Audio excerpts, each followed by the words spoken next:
नमस्कार साथियों, मैं आकाश AB स्टार स्टडी पॉइंट में फिर से आपका स्वागत करता हूं नई सोच के साथ। आज शब्द दो या दो से अधिक वर्णों के सार्थक मेल को शब्द कहते हैं। देखिए, लास्ट क्लास में हमने वर्ण किए।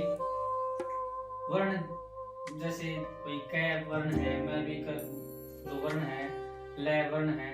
तो इस तरीके से कोई भी मैंने जैसे कर रखा, जैसे कै जमा मैं जमा लय, कै मैं लय कमल। तो जो ये वर्ण है, वर्णों के देखा जाए तो वर्णों का मेल है, लेकिन इसमें मैं अंडरलाइन करने की कोशिश करूंगा, जो आपको बताऊंगा। ये जो सार्थक, इसको ध्यान से देखिए। बच्चे क्या करते हैं, दो या दो से अधिक वर्णों के मेल को शब्द कहते हैं। देखा जाए तो यहाँ दो या दो से अधिक वर्णों का मेल ही है, लेकिन ये मेल सार्थक होगा तो शब्द कहलाएगा, नहीं तो शब्द नहीं कहलाएगा। क्योंकि सार्थक का मतलब ये है भाई, देखो अर्थ निकल रहा है इसका, कै जमा मैं जमा ले कमल, ये शब्द बन गया कमल। अगर ऐसे ही यहाँ पे सार्थक ना हो के ऐसे हो, कै रै कै कै भै, ये देखा जाए अगर इनको मैं जोड़ दूं ऐसे, तो ये एक वर्णों का मेल है, जो कि इसका अर्थ क्या बन रहा है। देखिए, कै रै कै टै भै,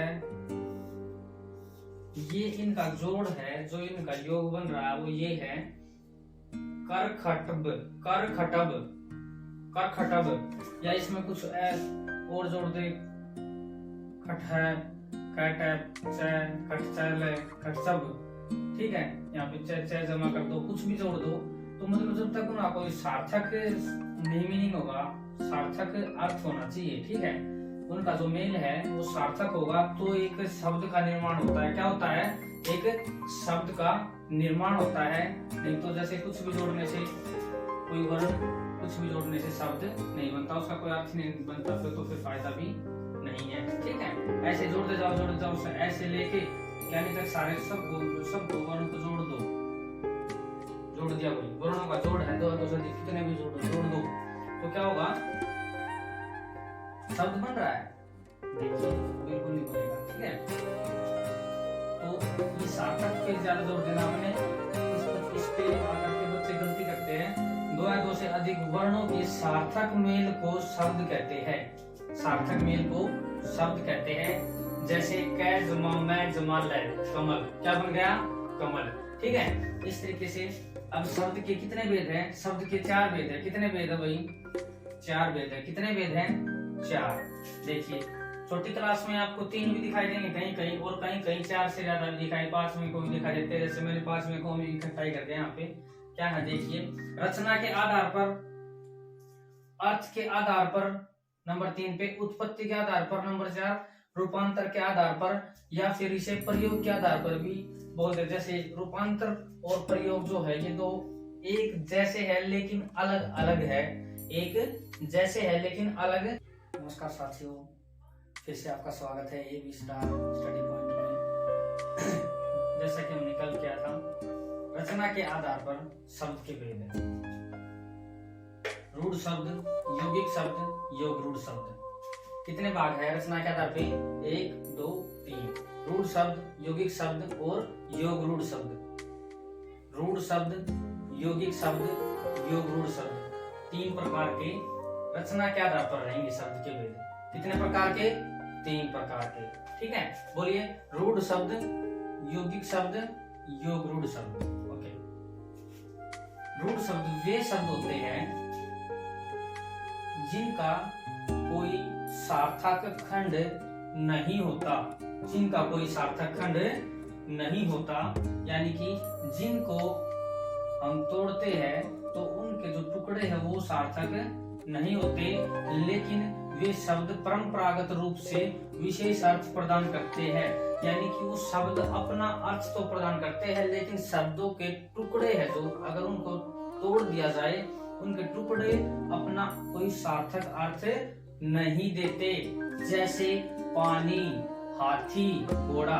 जैसे अगर इसमें बीच में अगर हम तोड़ दें इनको बीच से, पानी, पा जमानी, और मतलब स्टिक जो इनका तो बिल्कुल सार्थक अर्थ प्रदान बिल्कुल नहीं कर रहा है। जैसे हाथी, हाँ थी, अगर इनको अलग अलग अपना अपना अर्थ बिल्कुल खुल के नहीं दे रहे हैं। घोड़ा, गो जमा डा, घोड़ा। घोड़ा तो अर्थ तेरा भी घोड़ा होता है, ठीक है, हाथी भी होता है, पानी भी होता है, लेकिन इनके जब टुकड़े किए जाते हैं तो वो कोई अपना सार्थक अर्थ नहीं देते, वो रूढ़ शब्द होते हैं। याद करने के लिए देखिए, रूढ़ हमने शब्द पढ़ा था, एक रूढ़िवादी लोग होते हैं। कुछ रूढ़िवादी लोग कौन होते हैं? जिनकी सोच बूढ़ी होती है, जिनकी सोच बूढ़ी होती है, उन्हें हम रूढ़िवादी लोग कहते हैं। ठीक है, हमने सीखना है, समझना है, मान लेते हैं। ठीक है, तो देखते हैं रूढ़िवादी लोग जो होते हैं उनकी सोच बूढ़ी होती है।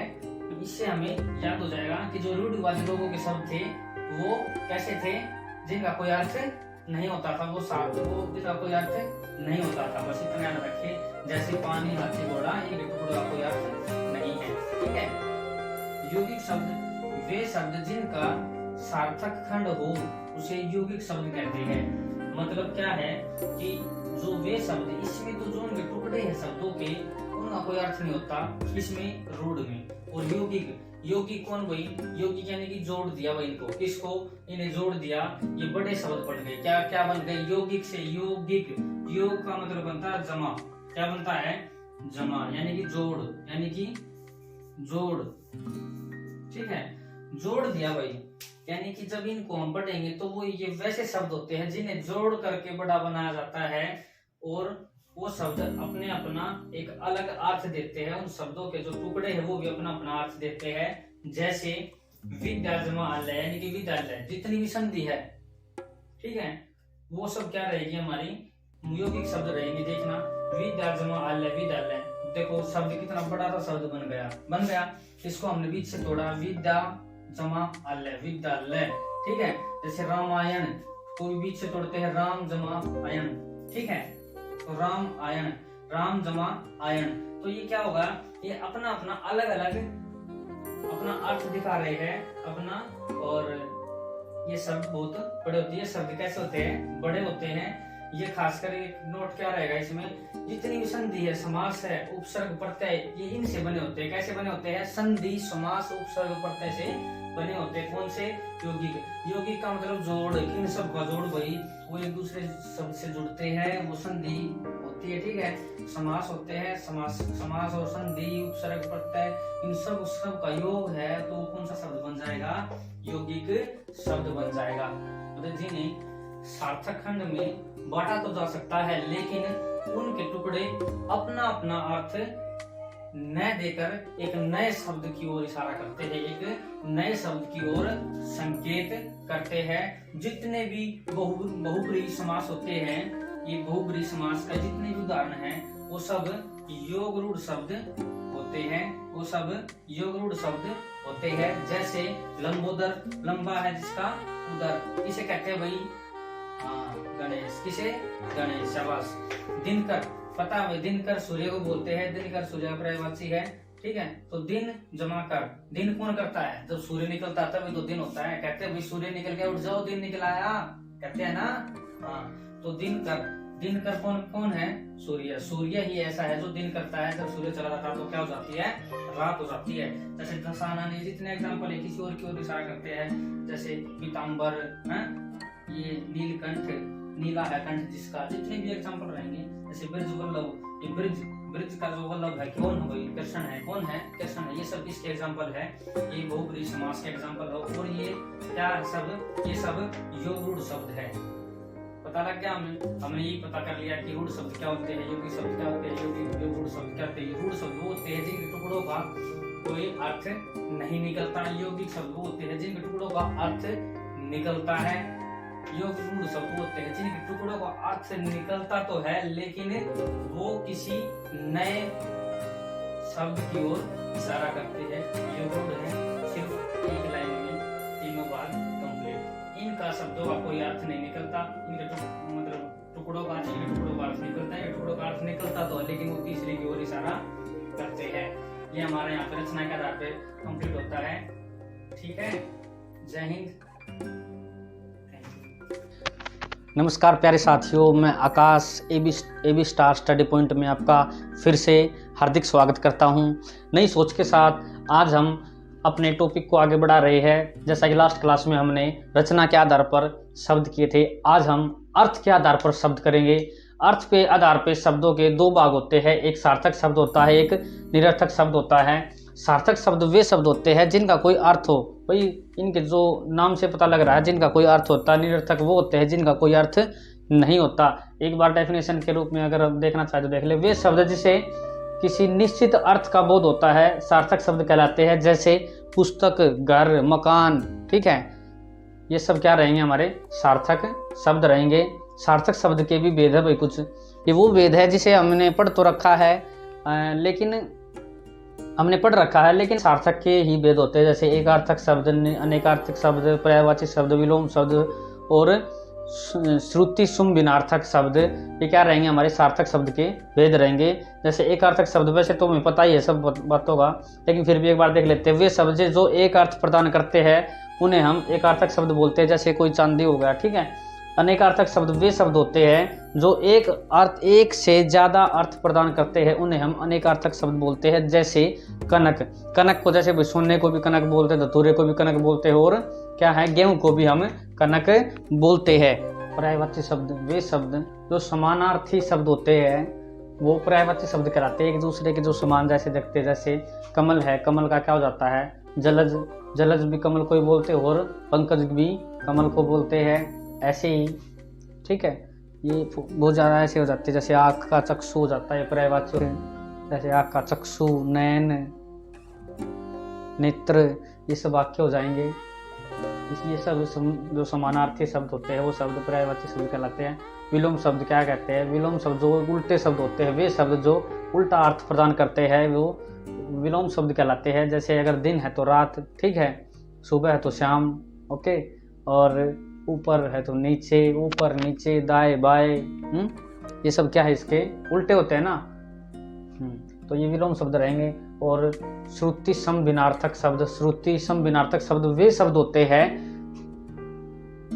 शब्द होते हैं जो सुनने में एक समान हो लेकिन अर्थ उनका बिल्कुल भिन्न भिन्न हो, अलग अलग हो। जैसे कि न, मैंने एक एग्जाम्पल यहाँ पे लिखा है। जैसे न का अर्थ करता भाई नहीं, मैं नहीं जा रहा, बोले चलो वहाँ चलते हैं, तो मैं नहीं जा रहा। न यानी कि न नहीं, खाना खा लो, न नहीं खाना, ठीक है, खाना यानी कि न नहीं। और एक न में जो विसर्ग लग जाते हैं तो यहाँ पे क्या होता है, इसमें अर्थ बदल जाता है। बोलते इसे भी न है, इसे भी न है, तो क्या होता है, ये इस न का अर्थ हो जाता है मुझे और हमारे लिए, ठीक है।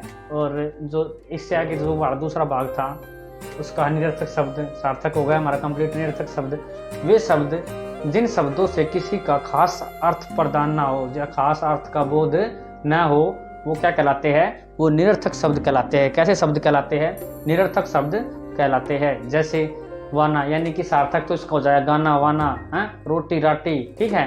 जैसे लाइट लुइट, लाइट कहते हैं लाइट लुइट, चप्पल चुप्पल, पुस्तक पास्तक, तो जो पहले वर्ड बोले वो सारे सार्थक है, और जो बाद में बोले जिनका कोई अर्थ नहीं, बस वैसे ही उनके साथ चलते हैं, उन्हें हम निरर्थक शब्द बोल देते हैं। बोले चलो भाई कहाँ, बोले चलो भाई वहाँ बाहर घूम घाम आते हैं, ठीक है, घूम तो ठीक है, घूम घाम आते हैं।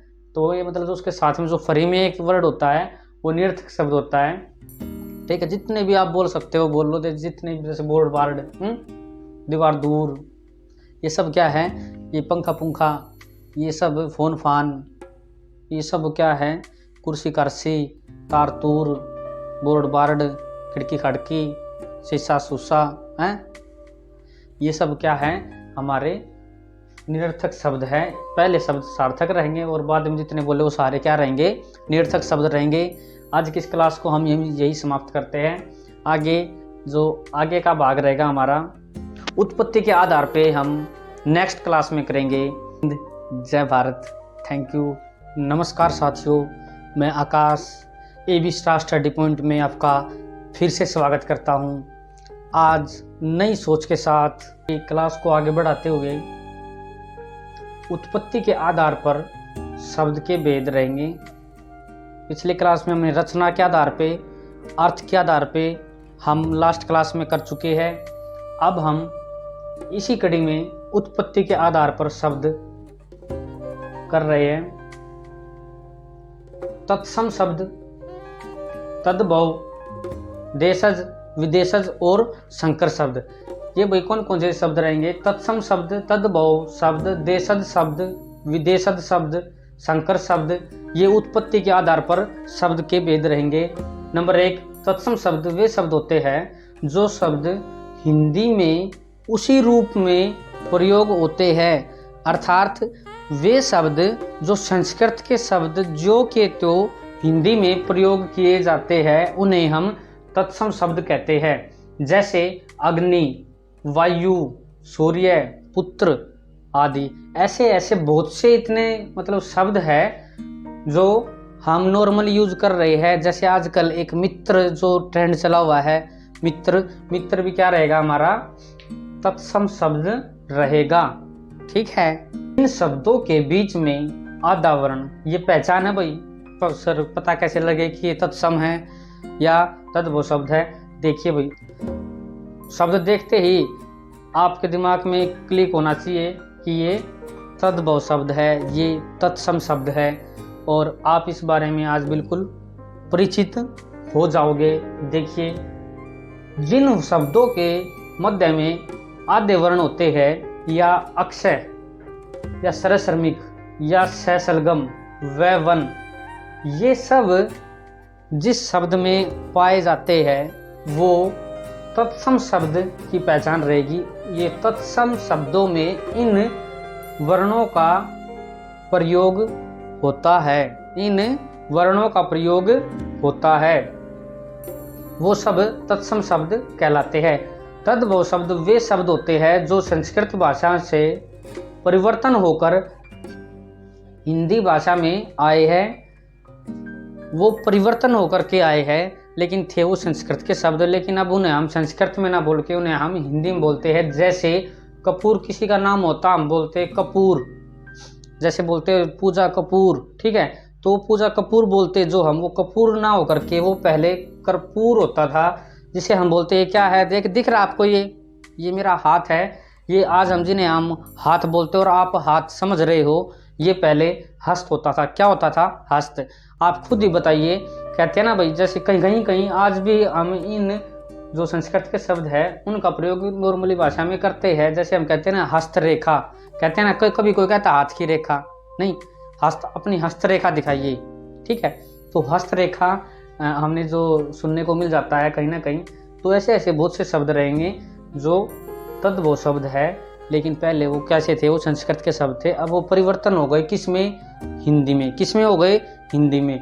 ये तत्सम तद्भव के कुछ नियम रहेंगे, जैसा कि हमने अभी किया है कि जो अक्षय हो गया, वै, सैसलगम, ठीक है, ये और आधे वर्ण रहेंगे, वो सब तत्सम शब्द रहेंगे। अब ये तद्भव में कैसे बदलेंगे, कैसे पहचान करें? मान लो कोई अक्षर देगा क्षेत्र, तो सर इसका तद्भव क्या होगा? जैसे अक्षय आ गया तो ये तो नहीं पता है कि ये तद्भव होता है, सॉरी तत्सम होता है, लेकिन तद्भव क्या होगा इसका कैसे पता करेंगे? ये इसके कुछ नियम हैं, छोटा सा प्रयास समझाने का करेंगे भाई। जैसे नियम रहेगा, अक्षर तो जहां जहां अक्षय आएगा ना, वो या तो छह छतरी में बदलेगा या ख खरगोश में बदलेगा। ठीक है, जैसे तत्सम रहेंगे, इधर तद्भव शब्द रहेंगे। अक्षीर क्या रहेगा? अक्षीर बनता है भाई खीर। हम कहते हैं ना भाई क्या बनाया भाई? खीर बनाई है। तो वो आज हम खीर बोल रहे हैं, वो तद्भव शब्द है। संस्कृत के शब्द हिंदी में आए हैं बदल करके, उन्हें तद्भव शब्द कहते हैं। खीर ये हमारा तद्भव शब्द है। और इसका तत्सम ऐसे प्रश्न आ सकते हैं, खीर का तत्सम बताए अक्षीर, या ऐसे क्षीर का तद्भव बताए खीर। ठीक है, ऐसे ही अक्षर नॉर्मल हम यूज करते हैं, कहते हैं ना अक्षर, तो अक्षर का जो तद्भव रहेगा ये तत्सम है, ये तद्भव है, अक्षर बन जाएगा। परीक्षा बन जाएगा। साक्षी साखी बन जाएगा। अक्षी आंख बन जाएगा। या तो ख में बदलेगा या फिर छह छतरी में बदलेगा। अक्षेत्र कहते हैं ना क्षेत्र। ठीक है, तो क्षेत्र हो जाएगा खेत। क्या रहेगा? खेत। मक्षिका मक्खी, मक्षिका मक्खी। अक्षत अक्षत, अक्षोट अक्षोट, अक्षोट के बारे में हमें पता नहीं होता, लेकिन अखरोट हमने सुन रखा है। ये अखरोट तद्भव शब्द है, जबकि इनका तत्सम शब्द अक्षोट बनता है। क्या बनता है? अक्षोट। शाबाश। दक्षिण जो दाहिना होता है, सर दाहिना कैसे? दक्षिण से दाहिना क्या अर्थ होता है? जैसे हम जब छोटे बच्चे होते हैं हम, तो क्या होता है, हमने सीखा है कि इस साइड फेस होता है, मान लो ये पूर्व है, ये पश्चिम है, ये उत्तर है, ये दक्षिण है, ठीक है। तो जब दाहिना, देखो भाई, पूर्व पश्चिम उत्तर दक्षिण, जब दक्षिण की बात आई तो मेरा दाहिना हाथ सामने आता है। क्या आता है? दाहिना हाथ।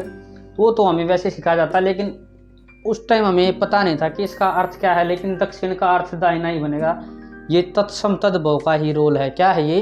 तत्सम तद्भव का रोल है। मक्खन, मक्खन हमने सुना ही नहीं, लेकिन हाँ ये जरूर सुना है, मक्खन, मक्खन खाते हैं, मक्खन, ठीक है।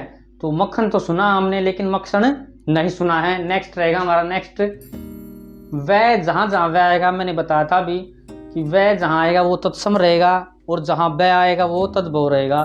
तो वह जहाँ जहाँ आएगा वहाँ वहाँ वह बनेगा, वह में बदल जाएगा। क्या बदलेगा? वह में। क्या? वह। जैसे वणिक होता है, ये तत्सम के शब्द है, ये सारे संस्कृत के शब्द है, ये हिंदी के शब्द है जो संस्कृत से हिंदी में आए हैं। नियम है ये वैसे, वह जो तत्सम शब्द होता है, तत्सम शब्द में आता है, ये वह बन जाएगा। जैसे वणिक, बनिया, वक, बगुला, विवाह, ब्याह, ठीक है। वानर, बंदर, वधु, बहू, द्विवेदी, दूबे, वर्षा, बरसात, वर यात्रा, बारात, विद्युत, बिजली, वत्स, बच्चा, वर, बर, वर्कर, बकरा। ये सब वो शब्द है जो हम लगभग कुछ शब्दों का हम प्रयोग भी करते हैं, लेकिन सभी शब्दों का हम प्रयोग नहीं करते, ठीक है। लेकिन हाँ, जैसे एक दो शब्द ऐसे आए हैं जो बिल्कुल नए हैं, और जब हमें पता लगता हंसी भी आती है। बारात को वर यात्रा बोलते हैं, ये हमें सबको नहीं पता था, ठीक है। और वत्स तो हमने सुन रखा है, बोलो वत्स, क्या चाहिए तुम्हें, ऐसे करके, ठीक है। तो जो ऋषि मुनि लोग होते थे वैसे करते थे, हाँ वत्स, तो वत्स मतलब बच्चा, ठीक है। तो वर बर रहेगा, वर्कर यानी कि बकरा, ठीक है। विवाह शब्द का प्रयोग करते हैं हम, लेकिन ब्याह का भी हम प्रयोग करते हैं। वानर का भी हमें पता है, बंदर भी हमें पता है, वधु, बहू ये भी पता है, ठीक है। हम वर्षा का भी प्रयोग करते हैं और बरसात का भी प्रयोग करते हैं, विद्युत का भी, बिजली का भी, ठीक है। वत्स, ये नॉर्मल एक तो शब्द ऐसे है जो हम नॉर्मल व्यवहार में यूज नहीं करते हैं, लेकिन वो हमें पता होना बहुत जरूरी है। एक नियम रहेगा, जो सहसलगम है वो सहसलेट में बदलेगा। क्या रहेगा? जैसे श्यामल, श्यामल, सावला, श्रवण, सावन। सर ये सर कैसे आ गया? यहाँ तो सर लिखा ही नहीं कहीं। इस सर में 21 वाला स ऑलरेडी इसमें, इस सर में 21 वाला स पहले से है, जैसा कि हमने फर्स्ट क्लास में किया था वर्ण चैप्टर में। क्या है? जो सहसलगम प्लस सरश्रमिक है, जो ये एक संयुक्त व्यंजन है, दूसरे व्यंजनों और स्वरों की सहायता से मिलके बना है, ठीक है। इसमें ये सहसलगम इसमें पहले से ही प्रयोग में है। सहसरवण में, सरश्रवण में सहसलगम पहले से ही है, ठीक है। जैसे ससुर, ससुर क्या होता है? ससुर। दर्शन, अब इसमें जैसे आधा रह आ गया 21 वाला से, इसको आधे को तो पूरा रह बना दिया और 21 वाले को सहसलेट बना दिया। दर्शन, दर्शन, दर्शन, बिल्कुल आराम से, ठीक है। ये हमारा तत्सम तद्भव का एक इंटरेस्टिंग जो टॉपिक रहा है। अगर आपने इससे कुछ सीखा है तो प्लीज़ वीडियो को लाइक कीजिए और अपने साथियों को, अपने छोटे बहन भाइयों को, सबको शेयर कीजिए। अगर इस वीडियो में कुछ अच्छा है, सीखने का है। आज की क्लास यहीं समाप्त करते हैं। जय हिंद, धन्यवाद, जय हिंद। नमस्कार साथियों, एक बार फिर से मैं आकाश AB स्टार स्टडी पॉइंट में आपका हार्दिक स्वागत करता हूं। जैसा कि हमने लास्ट क्लास में हिंदी का जो टॉपिक चला हुआ है, शब्द को बहुत अच्छे से हम कर पा रहे हैं, सीख भी रहे हैं। उसी टॉपिक को हम आगे लेकर चलते हैं। उत्पत्ति के आधार पे, रचना के आधार पे, अर्थ के आधार पे हम कर चुके हैं। अगर आपने वो वीडियो नहीं देखी है तो आप डिस्क्रिप्शन में जाके उन वीडियो को चेक कर सकते हैं। पीछे हमने बहुत अच्छे तरीके से शब्द के चैप्टर को पूर्ण रूप से समझे जाने वाली वो क्लास रह चुकी है। अभी ऐसी ही क्लास आज आपके सामने उत्पत्ति के आधार पर शब्द, जैसा कि हमने किया था तत्सम शब्द, तद्भव शब्द, देशज शब्द, ये हम कर चुके हैं। देशज शब्द, विदेशज शब्द और संकर शब्द आज हम डिस्कस करेंगे। देशज शब्द वो शब्द होते हैं, नाम में है देशज यानी कि देशी शब्द, यानी कि देश के शब्द। वे शब्द जो स्थानीय भाषा के शब्द होते हैं, जो कैसे होते हैं स्थानीय भाषा के। स्थानीय भाषा कौन सी होती है? वो बोली होती है। क्या होती है? वो बोली होती है। देशज शब्द जो हमारे देश के अंदर अलग अलग क्षेत्र में स्थानीय लेवल पर जो हम भाषा बोलते हैं, अर्थात जो हमारी बोली होती है, वो बोली क्या कहलाती है? वे शब्द जो उन बोलियों से ताल्लुकात रखते हैं, उनसे संबंध रखते हैं, देशज शब्द कहलाते हैं। कौन से शब्द कहलाते हैं? देशज शब्द कहलाते हैं। शाबाश। अब समझेंगे कुछ एग्जाम्पल के माध्यम से। देखिए, गड़गड़, गड़गड़ क्या है? छप छप, ठीक है। खराटा, क्या? खराटा बोलते हैं ना। हाँ। गड़बड़, कुछ तो गड़बड़ है दया, गड़बड़ तो गड़बड़ है दया, है ना। तो गड़बड़, खन खन, पगड़ी, क्या? पगड़ी, चर चर, टप टप, खोया आदि, यानी कि वो शब्द जो बिल्कुल देसी होते हैं। क्या होते हैं? देसी होते हैं। वो हम अलग अलग क्षेत्र में अलग अलग बोलते हैं, उन्हें हम देशज शब्द कहते हैं। कौन से शब्द कहते हैं? देशज शब्द कहते हैं। नेक्स्ट रहेगा हमारा विदेशज शब्द। इसी कड़ी में हम आगे चलते हैं विदेशज शब्द की ओर। वे शब्द जो विदेशी मूल के हैं। कैसे है? विदेशी, यानी कि जो हमारा भारत देश है, हमारे देश की भाषा नहीं है, हमारे देश के अंदर के शब्द नहीं है, वो देश से बाहर किसी अलग अलग देश के अलग अलग भाषा से संबंधित है। वे शब्द वे सभी शब्द विदेशज शब्द कहलाएंगे। क्या कहलाएंगे? विदेशज शब्द। वे शब्द जो विदेशी मूल के हैं और आज प्रचलित हो चुके हैं। क्या हो चुके हैं? प्रचलित, नॉर्मल। क्या हो चुके हैं? नॉर्मल हो चुके हैं। जो नॉर्मल बोलचाल की भाषा में यूज किए जाते हैं, लेकिन वो हमारे देश के शब्द नहीं होते, देशी शब्द नहीं होते, उन्हें हम रूटीन में यूज करते हैं, वो शब्द विदेशी शब्द हो जाएंगे। कौन से? सर हम तो नहीं करते दूसरे देशों के शब्द। अभी मैं बताता हूँ, आप करते हो। आप बोलोगे यस सर हम करते हैं। जैसे डॉक्टर, करते हो ना? यस और नो? यस। टिकट, यस और नो? शाबाश। क्रिकेट बोलते हैं। प्लेटफॉर्म, हॉस्पिटल, ऑर्डर, नशा, खफा, जदा, खेद, ये सब शब्द हम बोलते हैं नॉर्मली। आज मुझे बहुत खेद है कि हम वहां पे नहीं पहुंच पाए। खेद बोलते हैं ना। खेद। जहर, क्या होगा भाई? जहर, ठीक है। अलार्म, सुबह अलार्म नहीं बजा भाई, आँख ही नहीं खुली, उठ ही नहीं पाया, अलार्म बोलते हैं। भाई सुबह जल्दी उठना, अलार्म भर लेना, होता है ना ऐसा।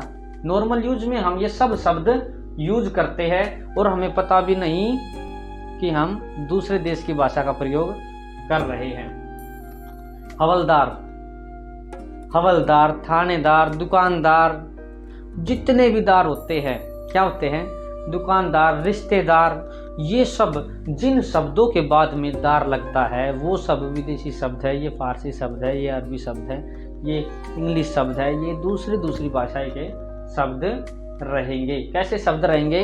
विदेशज शब्द रहेंगे।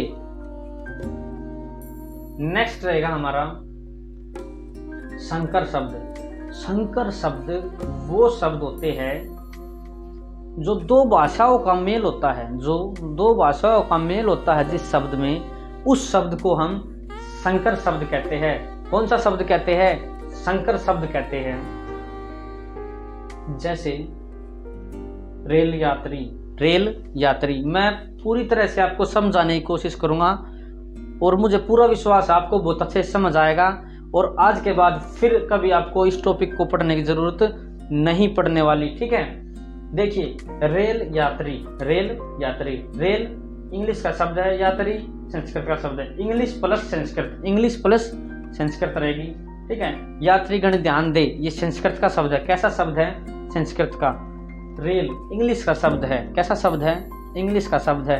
रेल को हिंदी में हम आवत जावत लोपथ गामिनी बोलते हैं। क्या बोलते हैं? आवत जावत लोपथ गामिनी। और इंग्लिश में रहेगा इसे रेल ट्रेन भी हम बोलते हैं। ठीक है, ये दूसरी भाषा रहेंगी हमारी, प्लस संस्कृत से बना है। जैसे उड़न तस्तरी, क्या उड़न तस्तरी क्या रहेगा? देखिए उड़न तस्तरी में हिंदी प्लस फारसी, उड़न अलग है, तस्तरी अलग है। ये जो तस्तरी शब्द है ये फारसी का शब्द रहेगा और जो उड़न है ये हमारा हिंदी का शब्द रहेगा। नेक्स्ट रहेगा हमारा टिकट घर, टिकट घर। टिकट इंग्लिश का शब्द रहेगा और घर हमारा हिंदी का शब्द रहेगा। देखना इंग्लिश प्लस हिंदी, जो टिकट है इंग्लिश हिंदी रहेगा हमारा घर। नेक्स्ट रहेगा हमारा वर्षगांठ, कहते हैं ना वर्षगांठ, ये एक शब्द है। और वर्ष जो हमारा संस्कृत का शब्द है, द्वितीय वर्ष तृतीय वर्ष होता है ना, ये संस्कृत भाषा होती है। और जो गांठ है वो हमारा हिंदी का शब्द है। किसका शब्द है? हिंदी का शब्द है। नेक्स्ट चलते हैं हम आगे। उद्योगपति, उद्योग संस्कृत शब्द है जो संस्कृत भाषा से लिया गया है और पति हमारा हिंदी का शब्द है। कैसा शब्द है? हिंदी का शब्द है। उद्योग जमा पति, उद्योगपति। ठीक है, संस्कृत प्लस हिंदी रहेगा ये हमारा। जैसे जांचकर्ता, क्या रहेगा? जांचकर्ता, ये जांच हिंदी का शब्द रहेगा, कर्ता संस्कृत से लिया गया है। कैसा रहेगा? संस्कृत शब्द रहेगा। जांचकर्ता हिंदी प्लस संस्कृत रहेगा। कैसा रहेगा? Hindi plus Hindi plus Sanskrit. चालबाज, चालबाज लगभग जितने भी ये बाज आएगा लास्ट में ये दूसरे विदेशी शब्द हो जाएगा। जैसे ये फारसी शब्द है। कैसा शब्द है? फारसी शब्द है। आज की क्लास आपको कैसी लगी कमेंट करके बताइए और ऐसे ही मिलते रहिए, आगे बढ़ते रहिए, एंजॉय करते रहिए। जय हिंद, जय भारत। नमस्कार साथियों, मैं आकाश एबी स्टार स्टडी पॉइंट में आपका फिर से स्वागत करता हूं। आज का हमारा विषय है रूपांतर के आधार पर शब्द।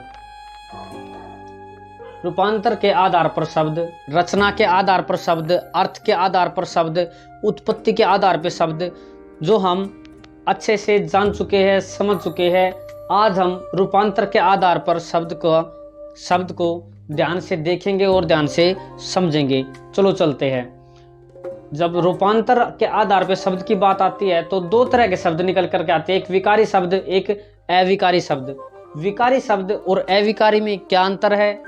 विकारी शब्द वे शब्द जो लिंग, वचन, काल, कारक आदि के कारण अपना रूप परिवर्तन कर लेते हैं, विकारी शब्द कहलाते हैं।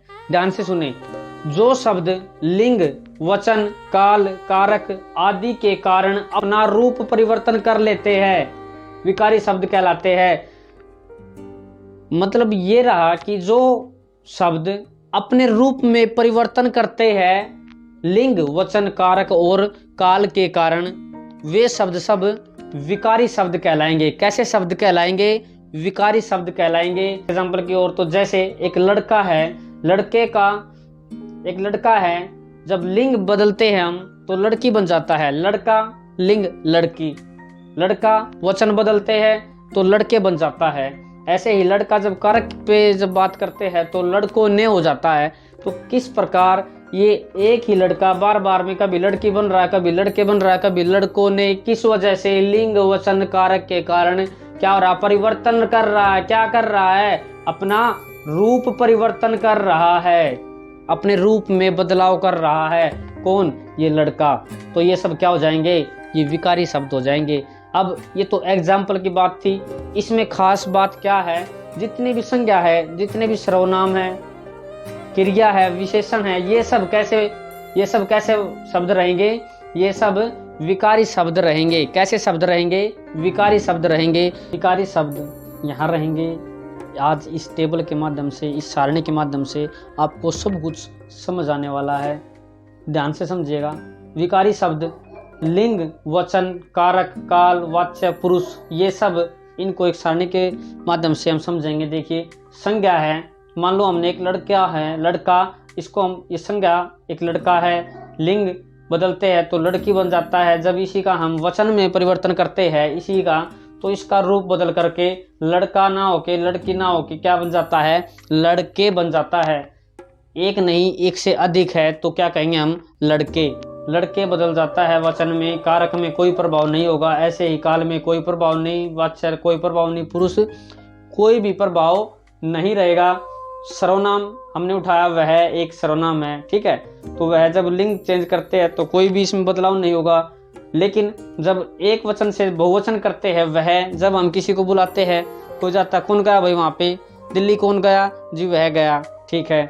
वहाँ कौन खड़ा है जी, वह खड़ा है, ठीक है। तो ऐसे ही जब हम एक वचन है तो वह यूज करते हैं। जब एक वचन से बहुवचन हो जाता है, दो या दो से अधिक हो जाते हैं तो क्या हो जाता है, वो बहुवचन हो जाता है। और बहुवचन में हम क्या कहते हैं, वे वहाँ खड़े हैं, वे दिल्ली गए, तो वे का प्रयोग करते हैं हम। ऐसे ही जब कारक की बात आती है, ना वे का प्रयोग होता ना वह का प्रयोग होता, तो हम क्या कहते हैं, अच्छा जी क्या कहेंगे, हम कहेंगे ये पुस्तक किसने उठाई है जी, उसने उठाई है।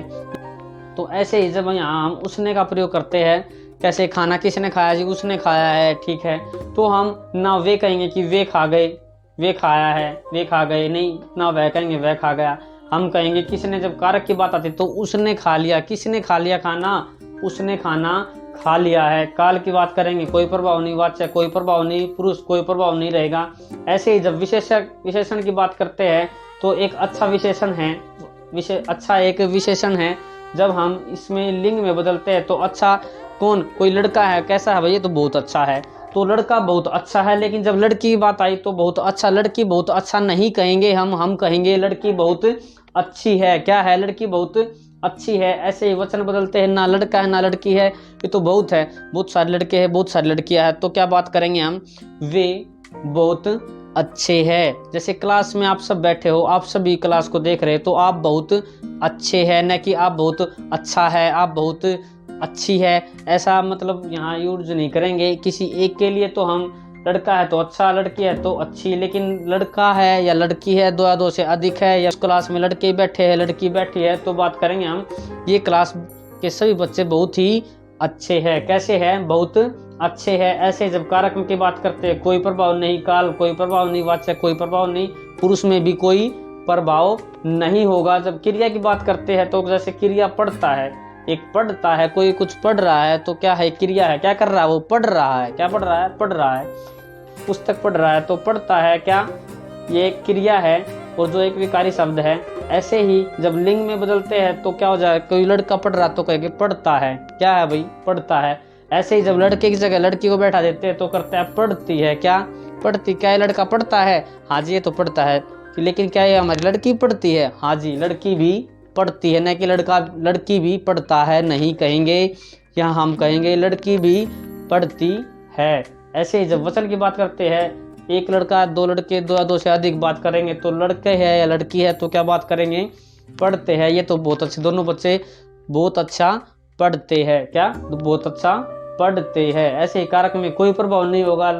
काल की बात करते हैं तो पढ़ रहा है, पढ़ रहे थे, पढ़ेगा, तो इसमें इस प्रकार के बदलाव आ जाएंगे भाई, समय के अनुसार काल, ठीक है, भूतकाल, भविष्यकाल, वर्तमान काल, पढ़ रहा है, पढ़ रहा था, पढ़ेगा, तो ये इसमें बदलाव आ जाएंगे। इसी को लेकर के वाच्य में भी बदलाव आएगा, जैसे पढ़ी जाती है, क्या, पढ़ी जाती है, क्या पढ़ी जाती है, पुस्तक पढ़ी जाती है। ऐसे ही पुरुष की बात करते हैं, पुरुष में एक प्रथम पुरुष होता है, द्वितीय पुरुष होता है, तृतीय पुरुष होता है। इंग्लिश में आप जानते हैं फर्स्ट पर्सन, सेकंड पर्सन और थर्ड पर्सन। मैं आपसे बात कर रहा हूँ, मैं फर्स्ट पर्सन हूँ, आप द्वितीय पर्सन है, सेकंड पर्सन है, और हम किसी और के बारे में, किसी तीसरे के बारे में जो बात कर रहे हैं वो रहेगा हमारा थर्ड पर्सन या फिर तृतीय पुरुष रहेगा। इस प्रकार मान लो मैं अपने बारे में बात करता हूँ, मैं पढ़ता हूँ, मैं पढ़ता हूँ, मैंने बोला तुम भी पढ़ते हो, तुम पढ़ते हो, आपने बोला हाँ जी हम भी पढ़ते हैं, ठीक है, मैं भी पढ़ता हूँ, आप भी पढ़ते हैं, फिर हम दोनों बात करते हैं। मैं पूछता हूँ क्या वह पढ़ता है, ना मैं अपने बारे में पूछ रहा हूँ, ना मैं आपके बारे में पूछ रहा हूँ, मैं पूछ रहा हूँ तीसरे के बारे में, क्या वह पढ़ता है।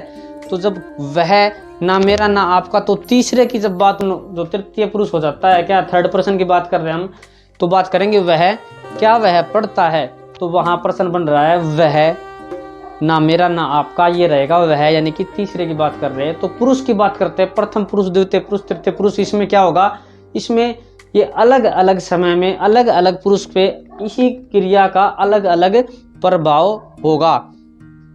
आज की क्लास को हम यही ओवर करेंगे। हम मिलेंगे आपको नेक्स्ट वीडियो में। आगे नेक्स्ट क्लास में हम करेंगे अविकारी शब्द। आप इससे पहले हमने अर्थ के आधार पर, रचना के आधार पर ये सब हम कर चुके हैं। अगर आपने ये वीडियो नहीं देखी तो आप सब डिस्क्रिप्शन में जाके सकते हैं, वहाँ जा करके आप ये सब क्लासेज देख सकते हैं। चलो, जय हिंद, जय भारत। नमस्कार साथियों, मैं आकाश एबी स्टार स्टडी पॉइंट में आपका फिर से स्वागत करता हूं।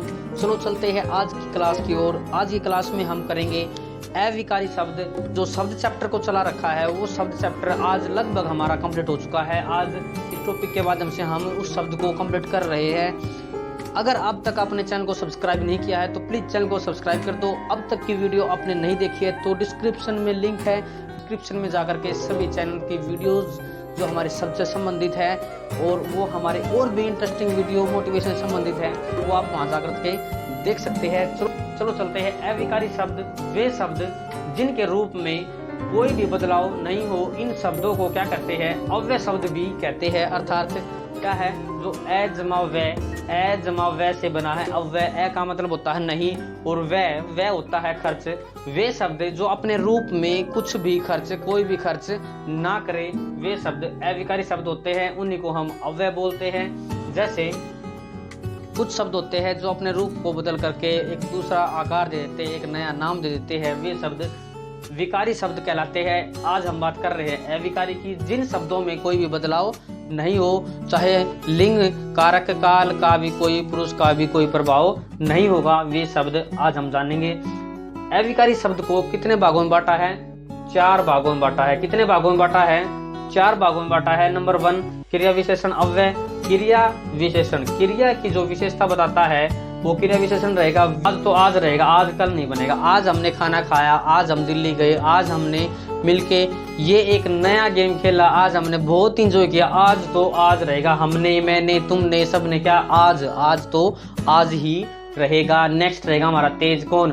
वह लड़का बहुत तेज दौड़ता है। वह लड़का बहुत ही क्या दौड़ता है? तेज दौड़ता है। क्या है इसकी विशेषता है? किसकी? उस लड़के की, उसके दौड़ने की। दौड़ना वो करने के क्रिया क्या है? किसी कार्य के होने का पता चलता है। वो क्या कर रहा है? दौड़ रहा है। दौड़ना एक क्रिया है, लेकिन उसकी विशेषता क्या है? वो है नॉर्मल नहीं दौड़ता, वो कैसा दौड़ता है? वो बहुत ही तेज दौड़ता है, ये उसकी विशेषता रहेगी। जैसे बहुत है। अच्छा, इसमें देखते हैं हम क्या करेंगे। जो तेज है वो लड़का तो बहुत तेज दौड़ता है, लेकिन जब हम लिंग बदलते हैं, क्या वह लड़की, अब हम बात कर रहे हैं, वह लड़की भी बहुत तेज दौड़ती है। जब वो लड़की है तो भी तेज दौड़ेगी, वो लड़का है तो भी तेज दौड़ेगा। लेकिन उन लड़के और लड़की होकर के मिल करके बहुत सारे बच्चे हैं, क्या है, उस क्लास के, उस गांव के बच्चे, वहाँ के बच्चे, हरियाणा के बच्चे बहुत तेज दौड़ते हैं। हरियाणा के यानी कि सभी हरियाणा के जितने बच्चे हैं वो सब तेज दौड़ते हैं। वे सब बच्चे, वे लड़कियां तेज दौड़ती है, वो लड़के तेज दौड़ते हैं। चाहे कोई भी है वो तेज दौड़ते हैं। यानी कि किसी भी लिंग वचन कारक काल का कोई भी प्रभाव इस पे नहीं हो रहा। तेज तो क्या रहेगा? तेज ही रहेगा, इसमें कोई भी प्रभाव नहीं हो रहा है। ऐसे ही बहुत क्या है, वह तो बहुत अच्छा है। कौन? वह लड़का। लेकिन वह लड़की भी तो बहुत अच्छी है, लड़की भी तो बहुत ही अच्छी है। जब लड़का है तो भी बहुत अच्छा है, लेकिन लड़की है तो भी बहुत अच्छी है। लेकिन वे लड़की बहुत अच्छी है, वे लड़की बहुत अच्छी है तो भी बहुत रहेगा। वे लड़के बहुत अच्छे हैं तो भी बहुत रहेगा। इसमें लड़का है, लड़की है, लिंग वचन कारक काल पुरुष आदि से इसमें कुछ भी प्रभाव नहीं देख पा रहे हम, तो ये रहेगा जिसमें कुछ भी बदलाव नहीं हो, वो शब्द कैसे रहेंगे? अविकारी शब्द। और वो भी कैसे? क्रिया विशेषण शब्द रहेंगे। नेक्स्ट रहेगा हमारा नंबर 2 संबंध बोधक अव्यय। संबंध बोधक अव्यय, वे अव्यय यानी कि अविकारी शब्द। जैसे हेतु है, साथ है, आगे है आदि। कैसे समझेंगे हम? जैसे सामग्री, यज्ञ हेतु सामग्री, यज्ञ हेतु सामग्री, यज्ञ हेतु सामग्री। ठीक है, इसमें ये एक शब्द को जोड़ रहा है, इस तरीके से ये सेतु यूज करते हैं हम। ऐसे नेक्स्ट की बात कर रहे हैं हम। साथ क्या है? आप भाई के साथ खाना खा रहे हैं, आप बहन के साथ डांस कर रहे हैं, तो एक दूसरे के साथ ये संबंध बता रहा है। कौन किसके साथ? मैं घूमने गया, अपने भाइयों के साथ मैं घूमने गया, मैं अपने फ्रेंड्स के साथ घूमने गया। ठीक है, तो क्या हो गया? साथ है, एक दूसरे का संबंध बता रहा है। मैं घूमने गया, किसके साथ गया भाई? क्या संबंध था, किसके साथ गया, मैं अपने भाई के साथ गया, मैं अपने दोस्त के साथ गया, मैं अपने परिवार के साथ गया। तो किसके साथ ये संबंध बता रहा है, आगे की बात कर रही है, आगे आगे ही रहेगा। देखो मैं अपने भाई के साथ घूमने गया, मैं अपनी बहन के साथ घूमने गया, मैं फ्रेंड के साथ घूमने गया। क्या बात है, चाहे मैं फ्रेंड के साथ जाऊं, चाहे भाई के साथ जाऊं, चाहे बहन के साथ जाता हूं, तो साथ रहेगा, इसमें कोई बदलाव नहीं आ रहा है। चाहे मैं सुबह जा रहा हूँ, शाम को जा रहा हूँ, दिन में जा रहा हूँ, शाम को आ रहा हूँ। हमने सब ने मिल करके नए साल को सेलिब्रेट किया। किसके साथ, सभी बच्चों के साथ हमने नए साल को सेलिब्रेट किया। तो क्या है, सब बच्चों के साथ, किसके साथ, बच्चों के साथ, ठीक है, ये संबंध बताएगा। लेकिन अच्छा, बच्चों के साथ मैंने परिवार के साथ भी हमने आज बहुत इंजॉय किए। परिवार के साथ, साथ परिवार के साथ हो, बच्चों के साथ हो, फ्रेंड्स के साथ हो, फैमिली के साथ हो, भाई के साथ हो, बहन के साथ हो, किसी के भी साथ हो, लेकिन साथ तो क्या रहेगा, साथ रहेगा आगे। ये संबंध बता रहा है, वो उससे आगे है। कौन, तरुण अरुण से आगे है, तरुण अरुण से आगे है, उसका उससे संबंध क्या रहेगा, आगे है। वो संबंध बता रहा है, कैसे आगे है भाई, वो उससे आगे है, आगे ये संबंध रहेगा। नेक्स्ट रहेगा 3rd नंबर पे रहेगा हमारा, 3rd नंबर पे समुच्चय बोधक अव्यय। समुच्चय बोधक अव्यय, ये वे अव्यय जो एक शब्द और एक वाक्य को दूसरे शब्द वाक्य से जोड़ने के काम आते हैं। वे शब्द जैसे किंतु, परंतु और अतः इत्यादि, ये सब रहेंगे हमारे अविकारी शब्द रहेंगे। जब हम क्या करते हैं, बहुत सारे कुछ बोलते हैं तो एक लाइन खत्म हो जाती है, लेकिन बोलते हैं किंतु ऐसा होता तो शायद कुछ ऐसा होता, ठीक है। तो किंतु बात आ गई। कोई बोल रहा है कि क्या आप दिल्ली गए थे, हाँ जी मैं दिल्ली गया था, परंतु मैं सुबह जाके वापिस आ गया। बात हम ऐसे करेंगे कि हरियाणा की राजधानी चंडीगढ़ है और पंजाब की राजधानी भी चंडीगढ़ रहेगी। इस प्रकार एक से दूसरे शब्द और वाक्य को जोड़ते हैं, समुच्चय बोधक रहेंगे, ठीक है। ये अव्यय रहेंगे, अव्यय को ही अविकारी शब्द बोलते हैं। अतः इस प्रकार ये शब्द हमारे क्या रहेंगे, अविकारी शब्द समुच्चय बोधक अव्यय रहेंगे। नेक्स्ट रहेंगे हमारे विस्मयादि बोधक अव्यय। विस्मयादि बोधक अव्यय वे अव्यय जो आपके हाव भाव को प्रकट करे कि आपका कैसा रिएक्शन है, विस्मयादि बोधक कहलाते हैं। जैसे अरे यूं करके कभी यूं यूं यूं यूं लेके जाते हैं, तो वो बाइक ड्राइवर को हम देख के क्या कहते हैं, अरे बच गया, बोलते हैं ना, हाँ। तो ऐसे ही जब हम बात करते हैं, कोई खुशी की बात होती है, किसी ने बहुत अच्छा कार्य किया है, वीरता का काम किया है, कोई अपने आप में बहुत अच्छा पढ़ा रहा है, कुछ सिखा रहा है, सीख रहा है, तो कहते हैं भाई वाह, अंदर से निकलते भाई वाह वाह। तो वाह एक आपके भाव को प्रकट कर रहा है कि अंदर से एक भाव निकल रहा है और एक शब्द निकल रहा है, उस भाव के साथ एक्सप्रेशन के साथ एक शब्द निकलेगा, वाह, मान गए, वाह, बहुत अच्छे, शाबाश, ठीक है। तो ऐसे ही जब हम बात करते हैं कि कई बार दुख की कोई खबर मिलती है हमें कि कहते हैं भाई वहाँ तो उसका ऐसे ऐसे दुर्घटना हो गई, ऐसे उसकी डेथ हो गई, उसकी मृत्यु हो जाती है, ओह, तब हम क्या करते हैं, ओह। तो जब हम कोई खबर सुनते हैं तो एक एक्सप्रेशन एक शब्द के माध्यम से निकलते हैं, वो समुच्चय बोधक रहेंगे। ए, अरे वाह, ओह, ये शब्द रहेंगे हमारे अविकारी शब्द। आज की क्लास आपको कैसी लगी कमेंट करके बताएंगे। तो आज की क्लास को हम यही ओवर करेंगे। थैंक यू, मिलते हैं नेक्स्ट क्लास में।